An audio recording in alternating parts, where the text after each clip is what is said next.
Hello everyone and welcome to URM's webinar today. Today we're going to be talking about penetration testing and automated tools, and we're going to be covering off a few questions for people to understand what maybe makes sense for their organisation. There's loads of stuff out there now around pen testing and tools, and we often get asked the differences and the benefits and the cons, so we thought we'd deliver this presentation today. So my name is Lauren Gotting. I'm the new business director here at URM, and I'm joined by Mike Emery, one of URM's senior security consultants. Just to run through the agenda at a high level, as I said, there's a few questions we're going to be covering. So why conduct security testing in the first place, and what benefits can you get from having tests done? What factors maybe you should consider when selecting the type of assessment, the most appropriate assessment for your organisation. And we'll also go over what different types of assessments are out there. As I said, there's loads of stuff out there now in terms of testing and cybersecurity. So we'll ask some questions and go over a few things to give you an idea of the different types that are there. And with each of those types, there are going to be benefits and drawbacks. So we'll cover those as well.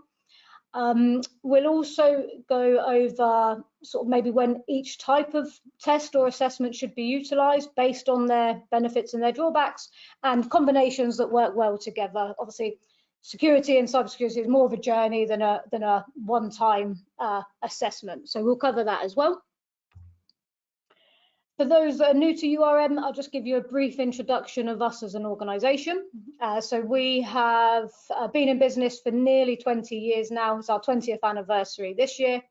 And within URM, we have two sort of delivery teams. So we have a governance, risk and compliance team, and they work with our clients to adhere to frameworks and certifications like ISO 27001, GDPR, PCI.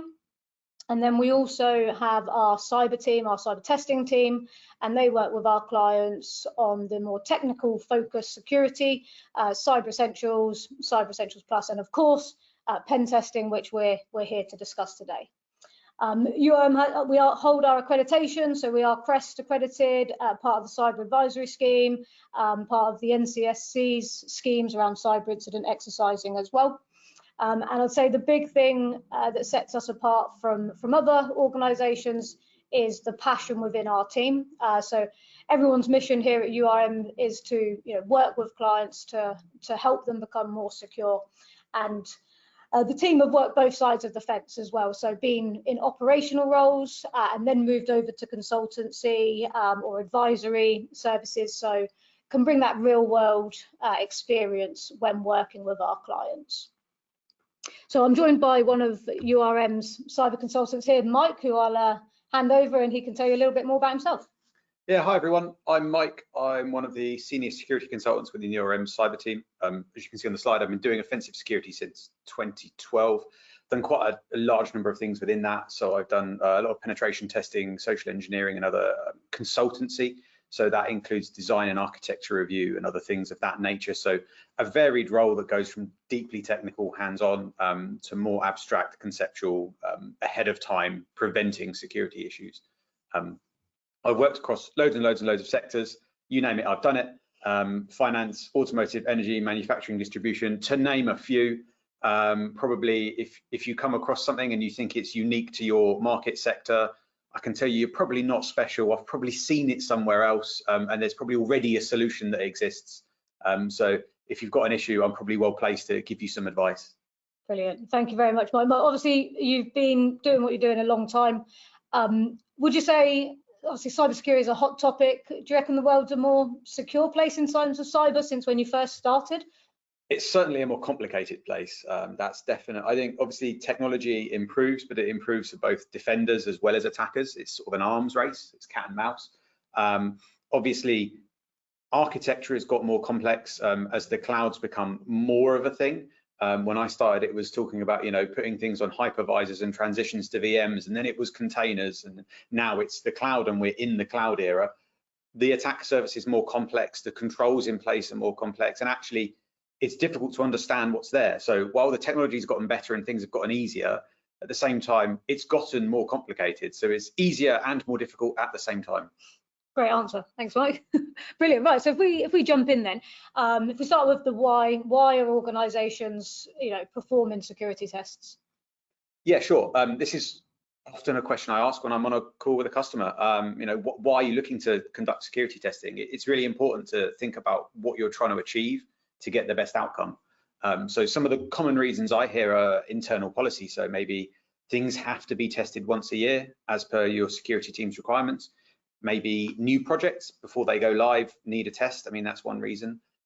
Compliance is another one. So ISO 27001, to draw a link to the GRC team, that requires regular penetration testing. Separate to this is regulatory requirements. So compliance is something that you choose to do. A regulatory requirement is something that's put onto you. So for example, CBEST engagements as required for financial institutions. They're sort of two sides of the same coin. Continuous improvement. I always am happy when a customer's on a call and they say they want to do security testing because they want to get better. It historically has been compliance driven, but more and more we're seeing customers understand and value cybersecurity, which means that they get testing done to make themselves better. And that's fantastic for me.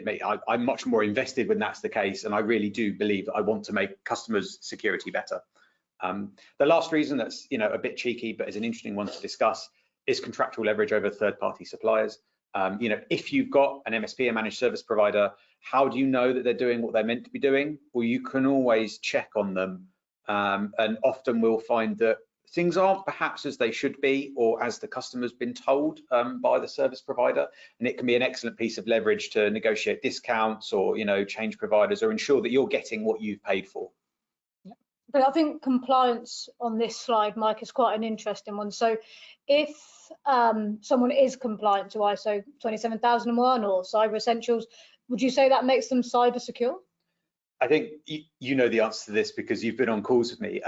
Compliance and security are two different things. Just because you've got Cyber Essentials or Cyber Essentials Plus, there's a whole raft of stuff that doesn't get looked at there. And ISO is brilliant at policy and process, but doesn't realistically tell you everything that's going on as ground truth. So you can absolutely be compliant to everything that's there, but still be insecure. And they're two things that need to be targeted slightly differently. Interesting. Thank you, Mike. Okay, so what benefits can having testing provide organizations? So as you can imagine, this kind of flows naturally from why you do testing. The reason people get testing is because it provides benefits that they want. So compliance, obviously we've just covered the difference between compliance and security. It does that. If all you want is compliance, once you get your report and it says you need a pen test, you are compliant. You can wave that bit of paper around, even if it's full of critical and high vulnerabilities. Often that's not an issue. You've had a pen test. Nuts, but that's the world we live in compliance. Contrasting views. So likewise, referring back to ISO again, you've got policies, you've got processes, you've got documentation, you've got all of this. Is that actually applied? Is that what things actually look like? The network architecture looks like this. These are the assets in our register. These are the things that exist. This is the software we use. Great, you've got all that written down. But if I log on to a system and do a build review and find, well, actually, there's a load of shadow IT, I can access a load of networks that don't exist in your documentation. And by the way, there's a load of Windows XP boxes, for instance, that you've just never decommissioned. Well, documentation and reality don't match, and it's useful to know that, and then you can make more documentation that helps that happen again, that stops that happen again in the future. Understanding real world impact is an important one. You can obviously have a technical security issue, but without somebody doing the testing and telling you about it, you don't know what that might necessarily mean. In an e-commerce scenario, being able to fulfill an order without having completed the payment step, the impact of that is devastating to a business. But without doing security testing, you may not realize that's possible and that impact can affect you. And the last thing to say is, some forms of security testing can give you a path to improvement and remediation. The first step to fixing something is knowing it's broken. And if you never look, you're never going to see it's there. So it's important for that as well. Brilliant. Cheers, Mike. We've actually had a question come in that I'll drop this over to you now, if that's okay, around the real world impact. So do security testing methodologies differ between industries or market sectors? Yeah, they absolutely do. I guess in broad strokes, you talk about sort of IT, so information technology, and OT, operational technology. So another way to look at this is carpeted and non-carpeted environments. I think that's more of a US term. So you've got sort of a factory floor or a manufacturing plant versus an enterprise environment. In an enterprise, obviously, you can scan things, you can go everywhere. It's all very well understood, and you're likely to have a security team looking at that. In an OT environment, things may not be as robust.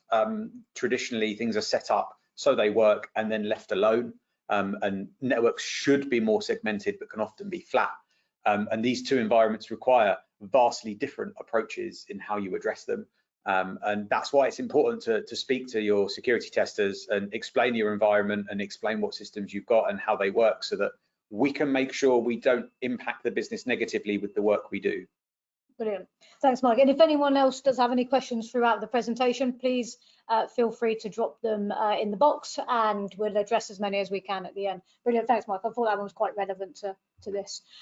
So, Mike, in terms of selecting an assessment, how do people approach this? Yeah, the key question I love to ask is, what are you trying to achieve? I think it's what's delivered has got to be fit for purpose and has got to help the organization on their security journey. You know, you're never going to achieve perfect security, but you want to level it up as often as possible. And then that's best case. What are you trying to achieve? How much can we do? But obviously that's tempered by what it's possible to invest. And I don't just mean financially, I mean in terms of time and information. If we're testing something specific, for example, like a mainframe, it may be a mainframe I've never come across before. I might need your engineer to sit next to me and actually drive it, and then I ask questions so that I can perform a review of it. It can require quite a lot of people's time in order to do security testing. And likewise, information, you have to consider, we need to provide documentation so that we can make security testing efficient. Do you have that information to hand? How long is it going to take to gather it? Is it sensitive? Does it need scrubbing? You know, there's all these factors that also will impact what's a good thing to do. And the other thing to think about is being honest as an organization, what your strengths and weaknesses are, what your capabilities are, and the knowledge you have within your team. We have quite a few customers that come to us and ask, I want a red team, you know, because they've heard it's exciting and it's the best thing you can do. Well, actually, I like to ask questions back and say, well, you know, do you have a SOC? What's your SIEM? Are you 9x5? Are you 24x7? How many members of staff have you got? If there's not a blue team to play against, a red team is not really going to work. That being an engagement where we try and circumvent controls on the network. If there's nobody to play against in this sort of war game scenario, it's maybe not suited to you, and maybe we should look to get there. We can get you there on your security journey, but we should start somewhere else. Let's look at doing an internal infrastructure test where we don't bypass controls and we just see what's present, and then gradually over time we work our way through different assessments and help you grow your strengths internally and get you where you want to be. So I think it's got to be a discussion and it's got to be a collaboration. It sounds like it comes back to that journey as well. It's not just a... Yeah, absolutely. There's no point, you know, aiming to get to Scotland when you start in Land's End. Yeah, very good. Excellent. And then the last bullet point here, Mike, what's meant by this then? How well you can handle remediation? Yeah, I think, again, it comes back to organizations being honest with themselves and realizing what expertise they have. So with some types of assessment, there's limited interpretation of technical output, which means you can effectively get a document that's full of technical jargon and security terminology. And if you're not equipped to deal with that, it can become quite burdensome. So considering how much interpretation comes with results and what that translates to can be really useful to make sure you actually get the value. You know, if brilliant testing's been done, but it's not explained to you in a way you understand, where does the value come from? That makes sense. And in terms of handling remediation, what's your views on sort of tools out there now that provide real-time results? Yeah, real-time results can be brilliant when you're equipped to deal with them. If you've got somebody that's there and looking at them and can action them as soon as they come in, it's fantastic. But also, you know, we know people are busy and often security is left to IT teams. If that's just a folder in your mailbox and you get to it once a month, but you're getting emails every day, well, just get the emails once a month, you know, perform the scans, perform the testing less frequently. You're going to actually get the same security improvement. And in fact, having the testing done more frequently probably makes you liable because you're aware of something and you've not fixed it. So there's always that to consider as well. actually never thought of that, but yeah, you're right. Brilliant. Cheers, Mike. Okay, so now we've sort of factored in, you know, types, well, what to consider. The different types of assessment out there, if we can run through some of these. Sure. So this is kind of following on from a blog post that went up a little while ago. The URL is on the page at the moment. It's quite small, but if you search for it on URM's blog, you'll find it. But yeah, so I'd say there's 4 main categories of assessment that I want to talk about now. There are many sort of shades of grey in between these, but I'd categorize them into these four overarching groups. You've got a vulnerability assessment, which is normally network based, and is effectively, you know, you give it some IPs, it goes and does some checks, and then it gives you the results, and there's limited human interaction. You've got DAST, dynamic application security testing. It's similar to a vulnerability assessment, but it specifically targets web applications, so it's a bit more tailored to that scenario. So the two probably could be grouped together, but DAST is growing at a rapid pace, so it's worth talking about that separately. Thirdly, artificial intelligence. This sort of aims to replace a penetration test, but using sort of large language models and other emerging technologies to replace a human presence. This is the area where perhaps marketing's overtaken engineering, and a bit of caution is required. And then finally, we've got penetration testing, which is obviously the human-led consultant engagement that probably most people are familiar with. Yeah.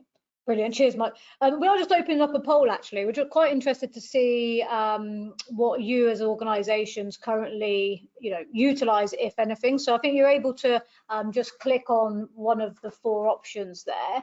If you're already using any of these sort of types of assessments. Mike, in your opinion, which one would you say is used the most out of these 4? Do you come up against? I think of these 4, I'd see most people using vulnerability assessments for a variety of reasons, but we're about to go through those, so that flows quite logically into the next slide. So we're going to run through the benefits and drawbacks of each assessment type. And some of them are quite similar and some of them are quite different. So a vulnerability assessment is probably, you know, as you say, the one that people would use most frequently because it's quick and cheaper. It's not cheap, nothing's cheap nowadays, unfortunately, but it requires limited input as well. You know, you can give it some IP addresses, you tell it to go, it does the thing. That's brilliant, but obviously it doing the thing and it being a black box in that regard does mean that you don't know what's going on and that you get sort of limited results out of it. There are tests that it can sort of perform, but not totally. A lot of the results you'll get are for things that are quite trivial to check and remediate, which means you can cover off low-hanging fruit in this regard, but things that are deeply impactful, you're less likely to find with a VA. And the other thing to say is obviously going back to remediation and handling results, you're not going to get any human interpretation from this kind of assessment. That's because it's cheaper. There's minimal human time, which is expensive. But yeah, you are going to get a document that's rich in technical jargon and security terminology, and if you're not able to deal with that, then you might not get much benefit from it. Yeah. One question I always come up against is false positives on vulnerability assessments. Can you go into that sort of topic if you can? Yeah, of course. Okay. It is a bane of all vulnerability assessments. So obviously we use these tools as part of penetration testing, and you spend a long time going through, and after a while you get to know which ones are typically false positives. So you will find that a lot of the things it says are there are not there. It's done a check following a script, following some code. So I expect it to be true, and it's come back as true with a lowercase t, which means it doesn't match, which means it's false, which means it's vulnerable. And it can be that simple. It can be that daft. You go, well, you look at the result and go, well, you want it to be true and it's set to true, but actually, like, your code's wrong and you've not lowered the strings before you've compared them. And, you know, computers are stupid. Well, they do what you tell them to do. So yeah, you can end up in a situation where you get things that are clearly fine and it says it's there. Probably scarier and probably less commonly acknowledged is a false negative, where a vulnerability scan says you're fine, but actually there's a vulnerability there. And this can happen for the same reason. So yeah, you get things both ways, where sometimes you get ghosts in the machine and other times you get told it's the all clear when actually there's something to worry about. Right. Okay. Cheers, Mike. We've had a question come in. Vulnerability assessments is based on a scanner, right? Yeah, of course. Yeah. So it's some kind of automated tool. Vulnerability assessment, vulnerability scan are interchangeable terms. It's another one of these where a lot of people use marketing and try and try and differentiate themselves, try and give themselves a USP, but fundamentally it's probably one of a handful of tools that they're deploying on the back end. It seems like even if someone's running vulnerability assessments, then you can't just rely on technology in this instance, it seems like. No, completely. You're going to need someone to interpret and deal with the results for you, and they might be internal if you're lucky, but you may also need to engage someone externally to get the most value from them. Yeah, brilliant. Cheers, Mike. Right, let's look into DAST then. Yeah, so you can see these bullet points are the same as the previous slide because it's a very similar story. It's based on automated testing. It's just targeted against web applications instead. So yeah, it's quick and cheap. You give it some URLs, maybe you give it some credentials, and off it pops. Again, you don't know what it's done. It gives you some results. You don't quite know to what extent it's covered things. You can't really interrogate it and say, how did you find the authentication on it? Did it make you, how confident do you feel in your results? You can't ask it that. It's just done what it's done, gone, yeah, that's fine, or oh, there's a problem. And again, you've got no interpretation of the results. So if you've got developers that are tip-top and understand all security terminology, then you're great. But otherwise, you might actually need to ask some questions, which you're going to struggle with when you've just got a bit of paper that's been created by a scan. Yeah. This might be a really silly question from me, Mike, and excuse me if it is, but would a DAST tool, look at escalation of privileges and that sort of level? Some might do to some extent, but most will not. There's whole classes of bugs that vulnerability scans and DAST scans can't find, often related to sort of workflow and journeys through applications. If you've got page 1, then 2, then 3, then 4, then 5, well, what if I go 1, 2, 4, 5 and just skip out the third step because I don't want to do that? They won't understand the workflows, so they won't be able to do it properly. Some tools I know you can define workflows in, but then you look at that and go, well, the amount of time I've spent actually going this page and this page and this page and type these things in here, actually the time investment is more analogous to a penetration test, at which point why not just do that? So yeah, there are shades of grey in between all of these things. Okay, brilliant. Cheers, Mike. Mike, this one I'm most scared about. Please tell me you're not going to be replaced with a robot anytime soon. I'd hope not. Hopefully I'm slightly more engaging than ChatGPT. I'd be worried if I'm not. So yeah, this is a really difficult one to discuss because it varies so wildly. I've seen, there's a lot of hype, there's a lot of buzz, there's a lot of marketing. People will tell you that it's better, it's the best thing going, it's better than sliced bread, but the pro is it's easy to engage. A lot of these businesses want to become the next big thing, so they're well placed with sales teams and onboarding processes that are very slick. They're not having to worry about profitability at the moment, so it's all well and good for now. But at some point, they're going to get to Series B, they're going to want to scale, and those investors are going to be looking for money, at which point it could all go a bit wrong. The results wildly variable, even within a tool, right? So the emerging nature of this technology means that one week you might get a model that's fantastic and perfectly suited to what you're wanting testing. The next week, the model might have changed and it might do a dreadful job. And the nature of these systems means you can't actually understand quite why. It is a law unto itself. So you could get good results, you could get dreadful results, but you can never tell ahead of time. And beyond that, it's an immature market. I think there are few standards and fewer scruples within AI tools. I certainly don't trust any data that I don't want published on Google to anything that's an AI tool. It's a scary world. A lot of people are talking about it as well. And with AI, so obviously on this slide we're talking about vulnerability assessment, scans, pen testing. So in this reference, this is a AI pen test, not a vulnerability scanner. Yeah, I think people slice it both ways. Some people call it like an AI enhanced vulnerability scan. Other places call it an AI penetration test. But realistically, it's the same thing, which is where you get to this whole grey area where it's just marketing. So yeah, it can be sliced either way, but realistically, it probably sits somewhere in between a vulnerability scan and a penetration test. Okay. And is this the sort of thing that's always on? It's continuous testing. It can be. Again, it's going to vary massively by vendor. Some will probably sell you a one-time pen test analogous engagement, but others will try and sell you continuous engagement. And I guess the idea is there's limited human input, so it's cheap for them to provide that. Yeah. Okay, brilliant. Thank you very much, Mike. We have had a question actually pop in on DAST. So DAST is applicable for the web application, not for AWS infrastructure, if you can confirm that.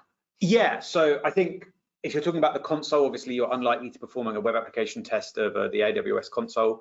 It will test web applications in AWS, so it doesn't matter where something's hosted, it can be tested there. But yeah, if you're looking at a cloud environment, you're probably going to be looking at some kind of cloud review to a framework like SYS, or there are others available. Brilliant. Cheers, Mike. Okay, so then moving on to then the benefits and drawbacks of penetration testing. I suppose this is traditional. Yeah, this testing, is probably right? what most people think of.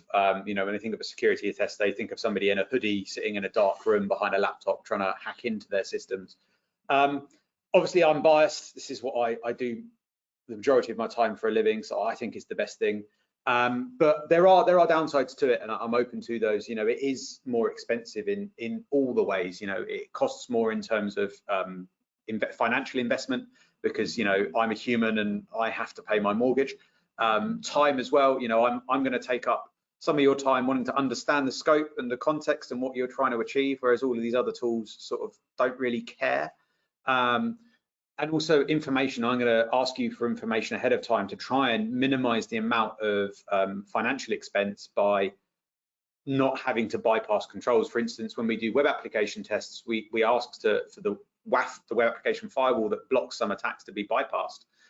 That's because these can always be bypassed eventually if you're smart enough. But you probably don't want us sitting there trying to send one attack for an hour and they're going, "Ha, we got it passed," only to find it's not vulnerable. I think you'd rather that we bypassed that and then tested it quicker and saved you some money. The benefits of pen testing, I hope they're sort of clear at this point, which is that it's tailored to your custom needs, right? Obviously, you've invested time talking to us, you've given us context, you've given us information, and that means that we know exactly what you want. You know, maybe you're not concerned about one network segment, but you're very worried about another. You have particular concerns around a certain asset. We can seek to target that asset only, and, you know, leverage other systems in order to get to that asset. There's things we can do and chain attacks in ways that, you know, systems can't, even if you try and explain it to them. I think the last thing to say is based on the remediation and the reporting, which is that it's expert-led. So we're going to interpret the results. We're going to make sure they're clear and understandable and give you remediations and try and group things together to give you areas to focus on as well. So whereas for a machine-led report, you're going to get a series of points. In an expert-led assessment, you could actually find that a series of low severity vulnerabilities can be combined to provide a greater impact, and we can sort of tell that story and give you that, and then that gives you the input you need to understand, whilst by itself it's low severity, actually in combination with other low severities, the business impact can be quite high. Okay, interesting you mentioned reports there. Would a vulnerability assessment report and a pen test report look vastly different? I would say that the vulnerability scan report is likely to look like the back end of a pen test report, probably with some less detail, but it's going to have a list of findings, and it's going to have, you know, summary and details and probably a recommendation for each. But the level of detail is often quite scant because the scanner's done what it's done and it doesn't really know the context. So the pen test report will have more detail there, but what will be totally missing is any sort of management summary or executive results, or anything there in terms of the scope. You know, what went well, were there any strengths? You know, you're never going to find that out from a vulnerability scan. So there are differences. Okay, Mark, we've also had another question come in here. Will either a vulnerability assessment or pen test provide information on the root cause? Yeah, so there's a number of ways this can be addressed. There is a sort of, if I put my technical hat on, we can talk about CWE root causes, which is a series of mappings which are assigned to vulnerabilities. Now, a vulnerability scan, if it knows what the CWE root cause is for an issue, it will be there. But if it doesn't know, it won't, right? With pen testing, we can absolutely assign CWE root causes to vulnerabilities and include that in our reports. But also beyond that, you know, we can use human interpretation.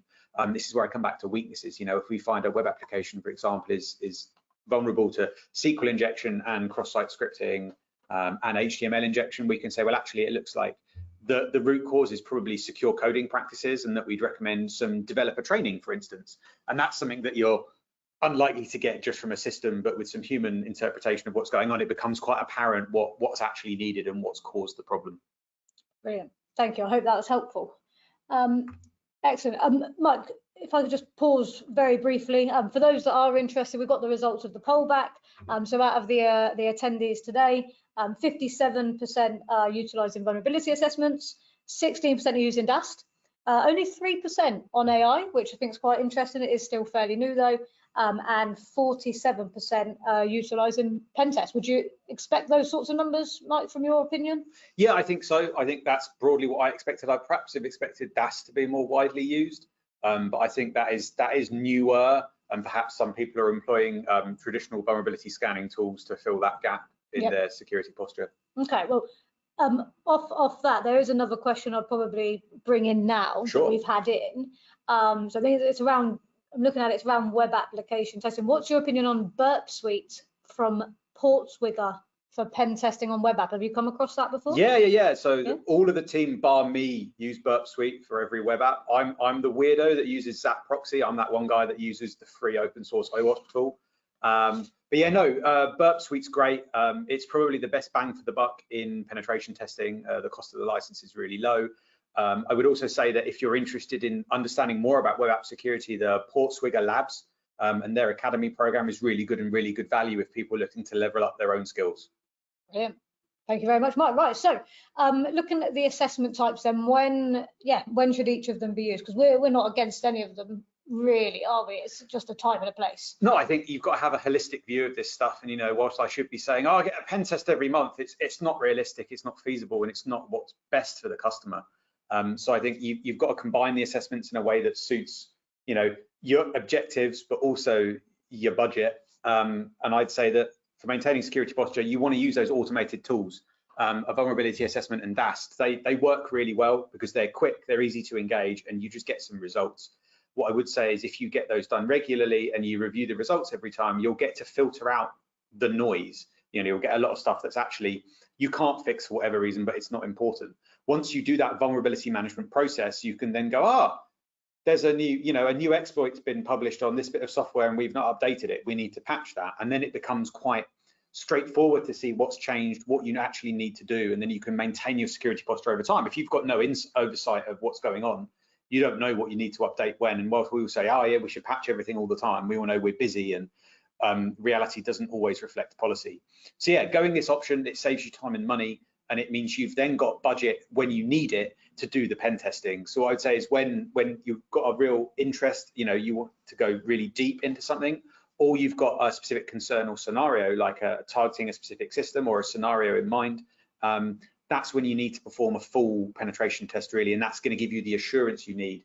So yeah, I would say that while we've sort of kept in broad strokes talking about infrastructure and application testing, penetration testing can include many more exotic types of testing. I wouldn't say that, you know, a cloud review is particularly exotic, but we can look at stuff like hardware assessments, IoT devices. I mentioned operational technology briefly earlier. We can do that. You know, you can look at all of these different devices and exotic types of testing and do that manually, whereas actually these vulnerability tools are designed to cover most cases for most things and often fall flat on their face when you give them something remotely what I would consider interesting. I'd also say that looking at penetration testing to keep costs down, we can also look at non-traditional approaches. So, you know, if you've got a huge network and you've got 10,000 employees, we don't have to look at all 10,000 workstations. If you're worried about what if somebody loses their laptop, we can do something like an assumed breach assessment where you send us or give us access to one of these endpoint devices, give us credentials as if somebody's, you know, left their laptop unlocked in a coffee shop and I've run off with it. And then I can go and see what I can do with that. And then that gives you sort of the answer to the question, you know, what if that happened? What would somebody be able to do? Well, I can tell you with certainty what somebody could do because I can go and do that. And that can often prove to be more cost effective than actually going and scanning everything in a more traditional way. But this all comes back to being open with your provider and talking about what you want, and then us finding something that suits you and suggesting a cadence that suits you as well. Oh, that scoping piece is so important. Hey, we've been on calls with customers for 1 hour, 2 hours more to get it right and make sure it is the right thing for budget and the reasons why you're doing it. So completely agree. And Mike, exotic types of testing, obviously you've been doing this a long time. What's the most exotic test you've ever conducted, if you're allowed to share that? Oh, yeah, it's difficult to share specifics, but I think I've looked at loads of stuff. I've looked at a lot of stuff that connects to national grid, and that can often be a bit funky. I would say that, you know, cars are often interesting because they're their own architecture. Hardware is an interesting one to consider as exotic, because you'd look at a circuit board and go, oh my God, this is completely indecipherable. But once you start considering it in the way you would anything else, it's a tiny network. You know, the chips are like computers on a network, and then the traces, you know, the little wires you see going across the board are kind of like the network connections, and then you start mapping it that way and it becomes more interesting. The issue is, I've been doing this long enough that everything that was exotic is now sort of run of the mill, and the more you look, the more things come back to primitive. So a lot of the stuff that connects the national grid is actually just a Linux box with a load of funky connectors on. And similarly, you know, taking a car apart and pulling all the ECUs out of that. In the most recent case, I looked at a car, a lot of them were x86 chips, which, as we know, are sort of what you'd find in a laptop. So you'd expect to find loads of weird architectures and fun operating systems. And again, you're looking at surprisingly Windows in some cases, but Linux on x86 chips. And you're going, oh, this is very homogenous. It's not that exciting anymore. I got really excited when you said cars. I suppose I never really considered that though, because they are just computers now, right, on wheels. Oh yeah, it's like a data. I think it's data center on wheels is how people describe them. Particularly ones with self-driving capability. The amount of data they're transmitting and receiving is quite concerning. And then as cars become more automated, you look at sort of meshing, so the cars talking to each other as well, which is another exciting area. Exciting for me because there's a lot more to attack. So. Brilliant. I'll see if we can get you a few of those, Michael. Oh, yeah. Excellent. And then in terms of combining assessments, what's your view on this? Yeah, I think if people have been listening, they probably know what I'm going to say. I've sort of not been too subtle. I think it's finding a provider that can do everything you need. I know that historically you would perhaps divide things by different providers to order to get different perspectives, but actually finding a provider that can do everything you need and actually being honest and collaborative with them will get you better results. Because we then get to know you as individuals, build rapport with you. We understand your systems and your networks. So whereas, you know, if it's the first time doing a job with a customer, oh, this hasn't worked, you know, our standard thing hasn't worked. Well, the second time I do it, I know to avoid that. So you can save yourself a lot of time that way. And yeah, being collaborative and consultative is always going to give you the best result. And combining assessments like the automated and the manual is going to give you the best coverage for the best input. So, you know, a simple example on a standard network is going to be regular automated testing to make sure you're patching everything and you're keeping your baseline and maintaining your security posture. But then, you know, performing targeted penetration testing, either as you add things that increase your attack surface area or as other requirements dictate. You know, maybe you see industry news that a particular type of attack is going around and you're worried about it, or maybe, you know, there was a close call with some phishing and you really want to investigate that and see where you're at. We can deal with all those things and tailor things to suit them, but, you know, get your baseline up and then you can extend that as necessary. And that's how I'd suggest doing it. Yeah, brilliant. Thank you very much, Mike. Okay, so what we have done is we did offer the opportunity to ask questions ahead of today's presentation. So we've pulled a few in that we'll go over now, and then there are still more questions coming in live. So we'll address them at the end as well. So in terms of questions that people have sent over, Mike, if we can decide, you know, go through a few of these, what are the main differences that you've noticed between automated and manual pen testing? Sure. Yeah, I think in short, I'd say you get what you pay for, and that's, you know, an automated test is not a cheaper version of a full test. They are two separate things and should be treated as such. I think everything is different. The findings are different in the way they're constructed and the types of things that are found. Obviously, an automated test can't find certain things that a human can. And also the report is going to be different, right? When it's just come out of a machine and nobody's looked at it, it's going to be what it's going to be. There's no interpretation. Whereas in a manual test, you're going to find there's business impact. And again, things are explained in a way that humans can understand. Look, do you have an example of something that a manual pen test would find that an automated scanner wouldn't? Yeah, so to put it in an infrastructure context, what I would say is that if you're getting an automated scan and something's able to obtain remote code execution, so this is a really serious case, right? I'm able to exploit a network service and then I can run code on the server. The vulnerability scan is going to say, hey, I can run code on that server. And that's the end of it. A human is going to go and run code on that server and then go, what can I do now? Where can I get? Who am I running the code as? Can I now see other systems? Are there other services I can attack? Oh, what else can I leverage? So you're going to see that first layer in the vulnerability scan, but actually if you get a manual test done, you're going to see all the layers beyond that and actually understand what the impact of that vulnerability is. Okay, thanks, Mike. And you know, the first part of any pen test anyway is that vulnerability scan, right? So you use the scanners and start there almost as Yeah, one absolutely. anyway. So when you get a pen test, you're going to get automatically everything that a vulnerability scan would find, but actually you're going to find all the false positives have been weeded out because we've sat there and worked out, and we've seen 10,000 times before, oh, there's SQL injection here, and we go, well, no, there never is, apart from the one time there was, because we always do check. But, you know, we can very quickly dismiss a lot of things, and that's just the efficiency of being somebody that does something day in, day out, right? It's going to be quicker for us to do that than somebody that's not done that before. Yeah. Okay, brilliant. And what kind of security testing makes sense for an outsourcing company? Yeah, there's a million different ways I could interpret this question. I'm going to assume that it's somebody that's using a managed service provider, because that makes most sense to me. I would say you've got to speak to your service provider, understand what they're providing you, and then validate that in the way that makes most sense for everyone.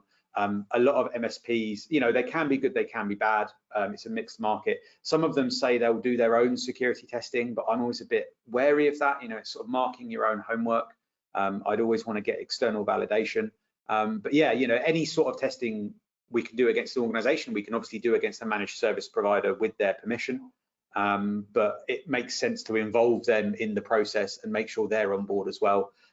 We do have a few instances where MSPs get a bit stroppy about us doing security testing against them, which to me is always a bit of a red flag. You know, you should be mature and not be trying to conduct security by obscurity. You know, let us look, let us see. You should be confident in what you're delivering for your customers. Mm-hmm. Brilliant, thank you, Mike. And then what security certificate is required for security testing and for an outsourced company? Yeah, like I guess. I was going to say it's kind of a question in two parts. So, what security certificate is required for security testing? There are a variety of qualifications that individuals and businesses can hold. So, the common one for businesses to have, I guess, beyond like your ISO general security qualifications would be CREST certification. CREST being the Council of Registered Ethical Security Testers. That's been going for a long time now. That's probably the most standardized international body that's recognized for pen test qualifications. So an organization that's got that, there's at least been some due diligence done there and some checking of the quality of their work. For individuals, qualifications range widely. It can be difficult working with customers who say they want profiles of testers, because, you know, maybe I've got a guy who's got no qualifications and has never been to university, but since he's 12 has spent every waking moment breaking windows. And you can't, you know, there's no degree that's going to teach you more than that guy's learned in the maybe 15 years he's been doing that. So it can be difficult to express that to a customer in a way that makes sense. So there's not always qualifications that cover what we do, and the ones that are there are variable in quality. So I'd say, you know, be open-minded with the security qualifications of your testers. And, you know, speak to them, understand them. You know, if you get a sense that they know what they're on about, they probably know what they're on about. In terms of security certificates for companies, you know, this has got to be a conversation that happens. You know, what are their regulatory requirements? What do you want to obtain? I think if you're looking for a simple baseline in the UK, Cyber Essentials and Cyber Essentials Plus can be a good starting point, and that can sort of ease you into the journey because they're fairly friendly. And they sort of address, I'd say, sort of cyber hygiene more than they do security. But do you know what? That's better than nothing, and it does give you a nice shiny badge that you can put on your website, which people like. Brilliant. Yeah, sometimes I do get asked, you know, people ask for a certificate of pen testing, but to be absolutely sort of clear, it's a report you get, right? Then you've had a pen test. Yeah, I think sometimes people do view us as auditors, and when they say, oh, is it okay if we don't fix that? And I'm like, well, frankly, in the nicest possible way, I don't care. It's my job to tell you what's there and provide you with insight and make sure you understand what I've done and help you improve. But if you decide I don't want to fix that for whatever reason, that's on you. I'm not here to tell you what's right or what's wrong. Yep. I'm just here to help you get better.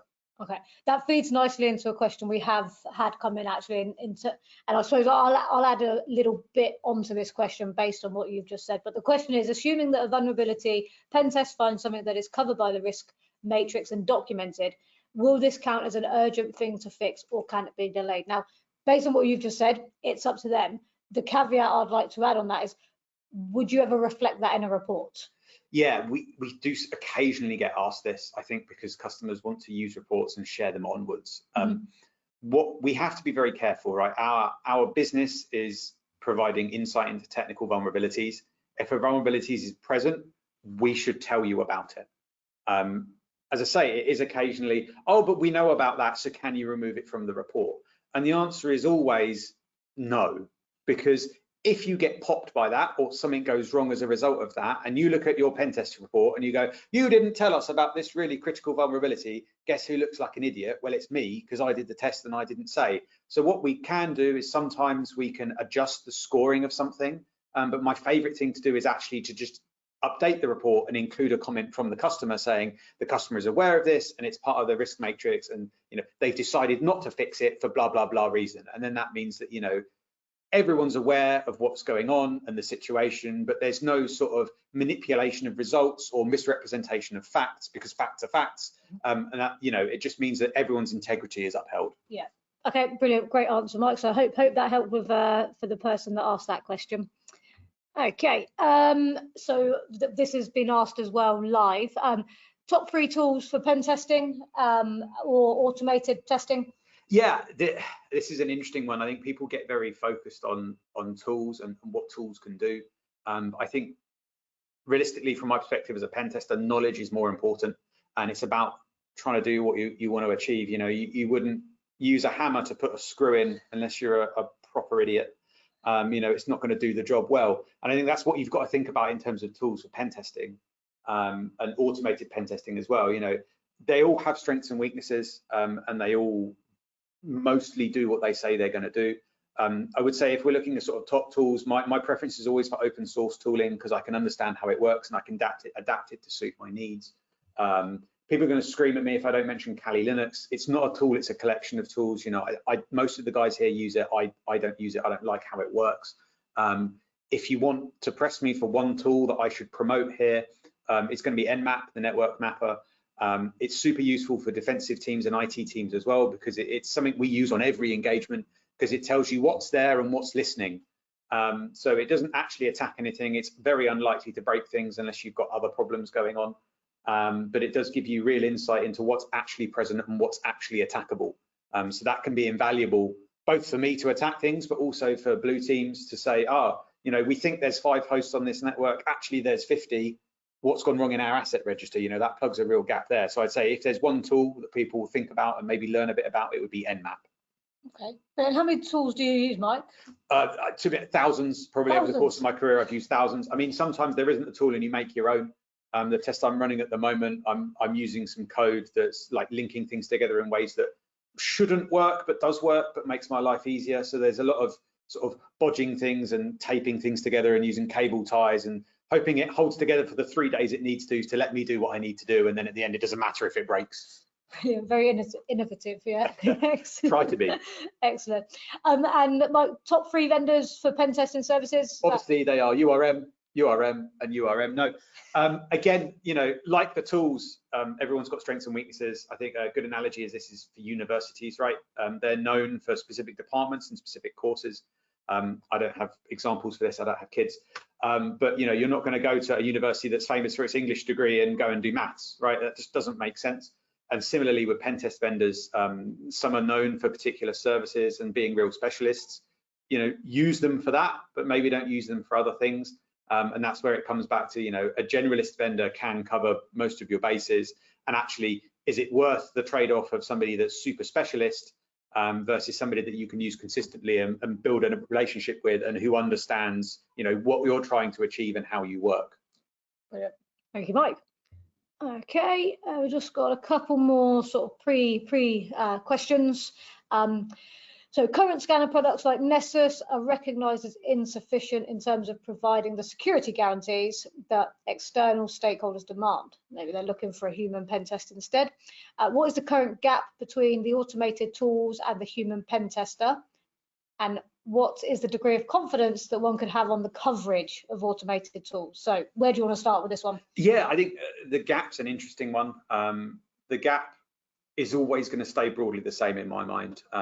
There's always going to be things that a human can do that a machine can't, but vice versa. There's going to be stuff that it's way quicker for a machine to do than a human. So we leverage automation wherever possible to be efficient with our time.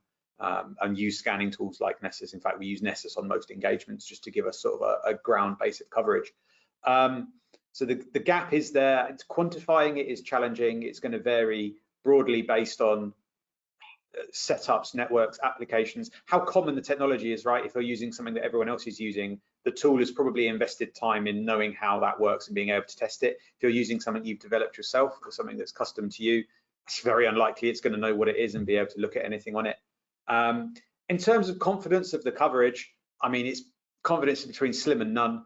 I've used these tools enough to know that sometimes they do things that they shouldn't do, and other times they don't do things they should do. And sometimes they tell you, sometimes they don't. Sometimes they just seem to decide they're not working on a day, and you spend ages scratching your head trying to understand what's actually been achieved. So I think this goes back to like top tools. Well, actually, the top tool is knowing what you're doing and understanding what to do when it goes wrong. And this is the issue with a lot of automation, where it's brilliant when it works, and then when it doesn't work, you have a bit of a flap because you don't actually know what to do. Sounds a little bit like Teams sometimes. Oh, absolutely, yeah. People have been on Teams calls with me know that on occasion it just totally breaks and you're sitting there screaming, but no one can hear you. That's why I'm screaming, is because no one can hear me. But then, you know, you shut it down, you open it again, or you go on your phone. But that's understanding, right? You know, a bit of understanding about what to do goes a long way. Brilliant. And a follow-up question to this in terms of the confidence of automated tools. Does running more tools boost confidence? Because there's a lot out there, right? Yeah, it can do. So for some of the reviews we do, we will run multiple tools that do the same thing or do the same sort of checks. But with that comes extra work. So when we do that, we always have to interpolate and interpret the results, right? It can be super common that if you're doing sort of benchmark work, there's multiple ways to run the command to get whether something's, you know, pass or fail, true or false.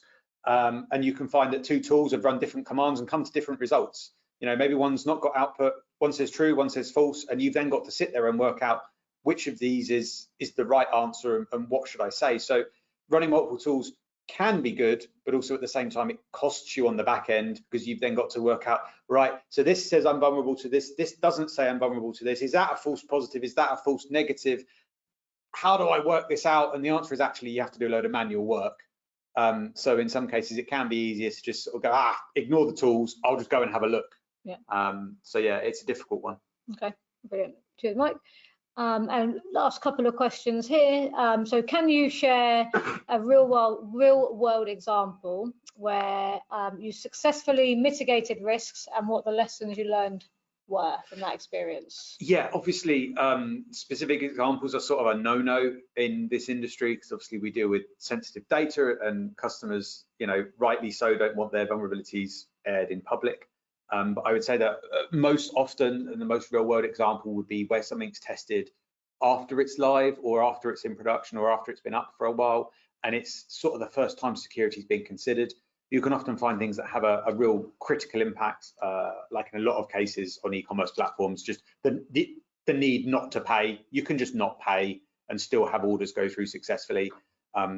So many times we've had sort of packages turn up at the office and it's stuff where we've been working in production and we've been able to order things without paying for them. And that's always a weird one on a test, like, have I committed theft? Have I committed fraud? You know, we always speak to the customer and it's always, what's the lowest value item we can do? And it's always good to put a photo of whatever it might be in the report to go, it physically exists. You know, that's quite fun. Your IT issue has a real world impact and I'm holding it in my hand. You know, that often wakes people up. The key lessons that you learn from that is actually, you know, the industry term is shift left, which is actually consider security earlier on. You know, if you're testing things after they're live, well, step one, test them before they go live. And then before that, maybe test things as they're in development, or, you know, use some automated tooling while you're developing stuff. And even more radical than that is actually involve a security consultant at the design and conception stage, right? An hour of my time while you're drawing up how it's going to work can be worth a week of my time when it's actually there, because I can sort of steer you away from obvious pitfalls. You know, I've done this quite a long time. I can probably tell you that's likely to work, that's going to cause you issues, and that can be invaluable. And it's often something people don't consider. Brilliant. Thank you. And then talking about criteria again, what criteria would you use to determine if a project is better suited to continuous automated testing or a one-off test? Yeah, this has got to be a collaborative thing, and it's got to be down to really the customer's willingness. It mentions risk and operational need here. I think, you know, there's going to be risk tolerance and risk appetite, and those things are going to play a big factor. You know, if somebody's happy to only know what's going on once a year and they want an annual pen test, well, that suits them. You know, maybe they're really stretched and they don't have the ability to look at continuous automated results. Well, in that case, there's no point having them. Operational needs, you know, these vary wildly by organization. Is something very static and unlike, you know, just sort of being maintained? Is something being developed heavily? It can be the case if something's being developed heavily, actually we say, well, do automated testing while it's being built, but once it reaches a degree of relative stability, then let's do a full pen test. You know, there can be times where there's not a lot of point plowing all the resource into doing a full pen test when you're on version 0.1 and version 0.2 is going to be a complete rewrite and refactor. It just doesn't make sense, does it? Because the results don't mean anything. So, you know, it's got to be a conversation, and we've got to understand, you know, when business as usual is and when key changes are coming up and key changes are happening, so that we can give the coverage that's necessary at the right time.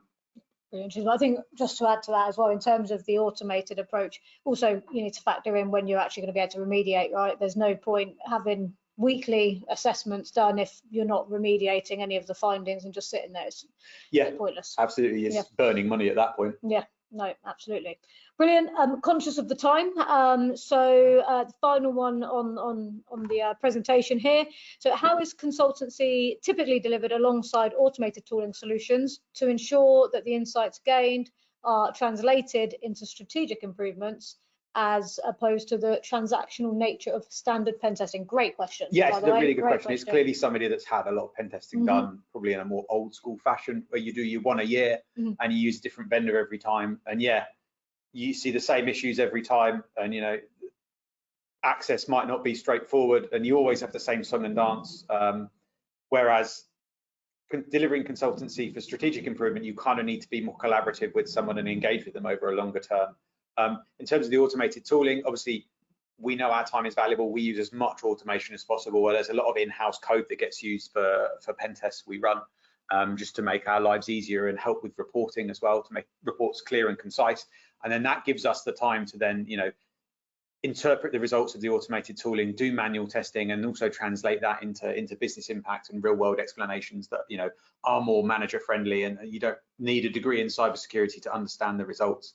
And that human factor is what gives you your strategic improvement. You know, if the IT manager is the only person that understands the results, it's very difficult to get the C-suite on board with a strategic change. Whereas if I can come in and maybe express things in a business context, you can then start taking that to the management of the business, and they can then make strategic improvement. Brilliant. Great answer, Mike. Thank you very much. So that will be it for questions today. Anyone that we haven't addressed, we'll reach back out to answer your responses, and happy to jump on calls, and if you're lucky, you might even get Mike on a call with you at some point. So just sort of in terms of the webinar, thank you very much for joining us today. Off the back of this, for your attendance, we're happy to arrange a free scoping call with one of our experts to talk about maybe what you're doing, what you plan to do, what might be right for your organization based off the information we've given. For any sort of pen test that sort of get booked in with us, if it's external, we will offer quarterly vulnerability scans off the back of that, and a password audit for any internal tests. So if there is any interest there, please pop them on your feedback form. Your feedback is really important to us, so do just take a minute to complete that. Upcoming events, so we have a business continuity exercising webinar at the end of the month. We've got a lot of registrations, so we're sure that's going to be a great presentation there. And in May, we're looking at how to achieve ISO 27001 certification. So if either of those are of interest to you, please register. Please subscribe to the mailing list so you're kept informed of all of our events. Further one in June, just a little bit further out, is GDPR for SMEs as well. So if that is of interest, feel free to register. As I mentioned, please complete your feedback form. It's really important to us and shapes our future events.